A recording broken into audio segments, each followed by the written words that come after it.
তাদেরকে আমরা স্পষ্ট করে বলে দিতে চাই, আর যদি সচিবালয়ের আশেপাশে এরকম কোন নরপিশাচকে আমরা দেখি যারা রাষ্ট্র কাঠামোকে ব্যাহত করতে চাইবে, তাহলে সচিবালয়ের আশেপাশে তাদের কোনো অস্তিত্ব থাকবে না। আমরা স্পষ্ট করে বলে দিতে চাই, আপনাদের যদি কোনো দাবি থাকে রাষ্ট্র আগে স্থিতিশীল অবস্থা আসুক, আপনাদের যৌক্তিক দাবি নিয়ে যে লজিক্যাল ওয়েগুলো রয়েছে সেই ওয়েতে আপনারা অ্যাপ্রোচ করুন। তারপরে যদি আপনাদের যৌক্তিক দাবি না মানে হয়, তাহলে আমরা যারা আছে আমরা আপনাদের সাথে দাঁড়াবো। কিন্তু আজকে যারা এই চক্রান্ত করেছে, আমরা স্পষ্ট করে বলি, তারা আনসার বাহিনীর সদস্য নয়, তারা চক্রান্তকারী। তাদের বিচারের জন্য যা করা দরকার আমরা তাই করব। তারা যদি সহজ পথে আমাদের সাথে আলোচনার টেবিলে বসে একটি ফলাফল প্রত্যাশা করত, আমরা সহযোগিতা করতাম।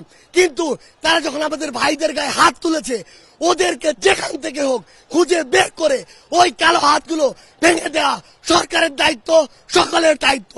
আমরা আমাদের জায়গা থেকে স্পষ্ট করে বলি, তাদের বিচার না হওয়া পর্যন্ত